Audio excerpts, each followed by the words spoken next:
So let's talk about the ending of Scream 6. Where do we go from here? And that post-credit scene. So before we get any further into it, of course, spoilers. If you have not watched the film, don't watch this video and don't comment why did you spoil the movie. Let's get right into what happened in Scream 6 and what exactly we thought about that.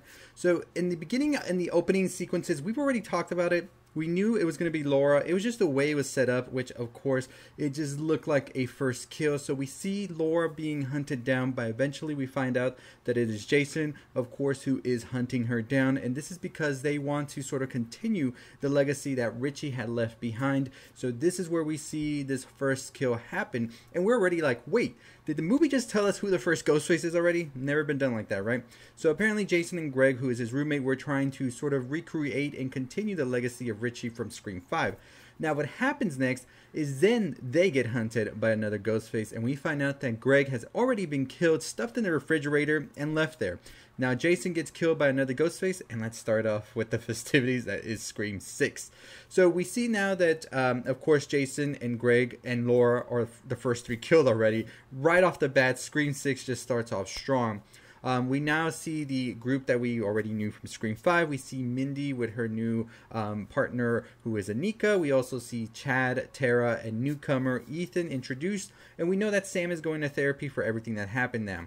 Her therapist is a little bit taken aback by everything Sam says. Sam's not really feeling it either. We do know that Sam is also very overprotective of Tara. Of course, she would be. It's just been a year since everything that happened. But Tara is trying to move on as well. So this kind of creates a little bit of conflict between the two. And Sam's also dealing with the notoriety that comes with everybody finding out that she is the daughter of a murderer. And then she also was a killer at a point. Even if it was in self-defense and everything, I think that notoriety still stuck with her, especially of how she killed, as we saw, Richie.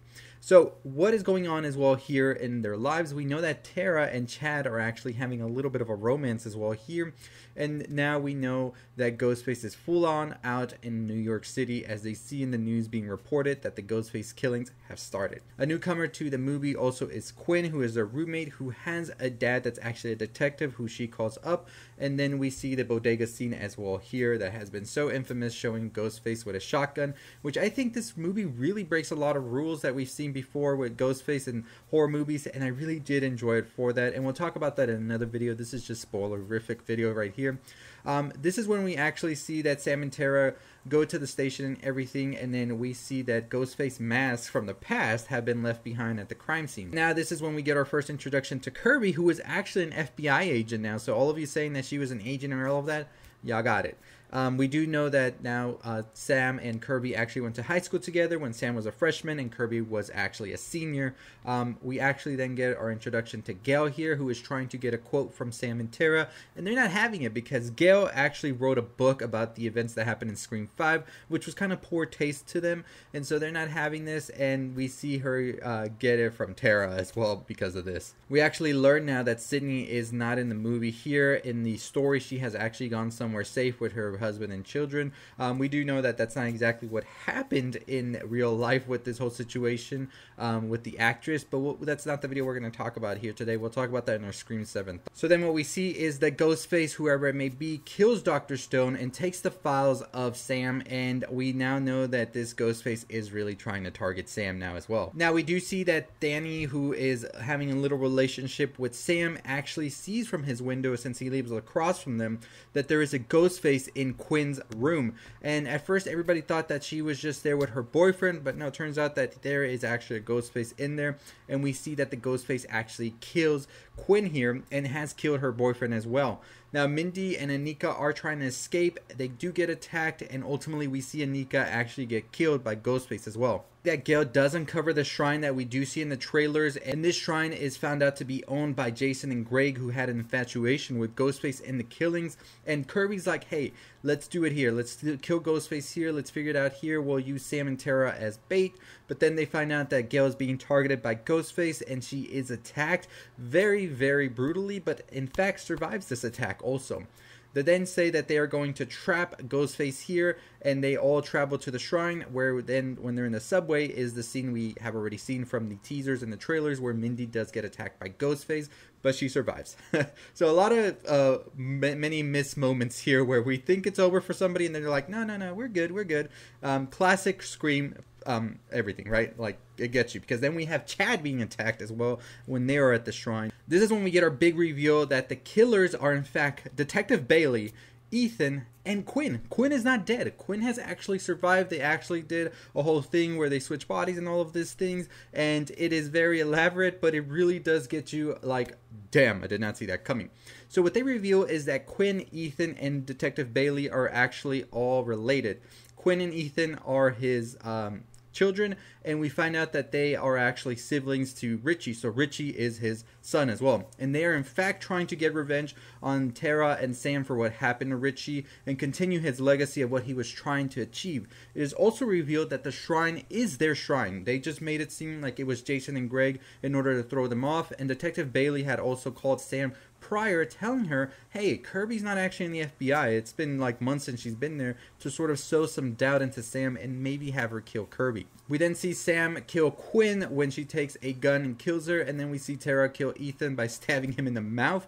Then we see Sam donning on the Ghostface costume and hunting Detective Bailey until she eventually does kill him. So Sam's progression into becoming a full-fledged Ghostface killer is almost complete, I feel, and we could definitely be seeing some interesting stuff in Scream 7 that could deal with her psyche and everything, because she does see Billy in her mind still. So we'll talk about that in the Scream 7 theories tomorrow, so stay tuned for that. Ethan is still alive, however, and as he charges towards him, we then see Kirby kill him and eventually kills him with the TV that actually killed Stu Macher, so very much so an homage to everything. All is fine and well, but it seems like Sam is a little bit on the borderline of becoming a Ghostface herself as she's carrying the mask, but eventually she does throw it. There is a post-credit scene at the end where we do see Mindy coming to tell us there's no post-credit scene. So a very, very funny way to end the movie, I feel. And so in the end, we saw that this is still a revenge story at its core. It is still very focused on Scream 5, and it tries to deviate a lot away. I know many of us were feeling that Detective Bailey, Quinn, or somebody else was going to be related to Stu Macher. It turns out that's not the case. They are all related to Richie, the previous killer, and I'm still hopeful we'll see some more Stu Macher homages in the future. We did get a big one with the TV, but still, I want to see a little bit more of our favorite Ghostface in here. So very excited with this movie, what it's being able to accomplish. I thought that they were doing a pretty good job with it, really keeping you on the edge. So many things, that beginning scene and everything where it just throws you off was so great, and I really do enjoy this series, trying to be a little fresh at times as well with giving us these like fake outs, and I'm excited to see what they want to do with Scream 7 and curious as well. So let me know your thoughts and opinions down below. But anyways, that is going to do it for me. If you haven't already subscribed to the channel, hit that subscribe button down below, hit the notification bell. The ending, I think, was a very great way of pulling it off. Detective Bailey, of course, was able to cover a lot of tracks for everybody, and I think the fact having Quinn seemingly be dead was another thing that throws you off, because you are just guessing, not knowing who it is, because one of the killers is somebody who is actually already dead, so you would have never guessed it was them. But it makes sense, and I'm excited to talk more about the movie and the next movie as well. So let me know what you thought about this. Do you think that the twist that it was Detective Bailey this whole time and Ethan and Quinn, I think the way that this was set up as well really fleshed it out better, I feel, in Scream 5, in a way you were able kind of to piece it together as you were watching the movie, whereas Scream 6, I feel like the ending and the reveal was a lot bigger, more dramatic, because a lot of things just threw you off, so you never knew what was coming. And I'm excited to see what comes next from Kirby as well in future movies, as I feel like they are going to really keep her as a legacy character as well, and also if we see Sydney ever return. But let me know your thoughts and opinions down below. Like I said, we are on the road to 30,000 subscribers. Let's get to it. We have 3,000 to go. South by Southwest tomorrow, so we will be bringing you a ton of stuff here on the channel, as well as our TikTok, Instagram, Twitter. So make sure you follow us on all of that, and as always, I'll see all of you next time. Stay safe, stay positive.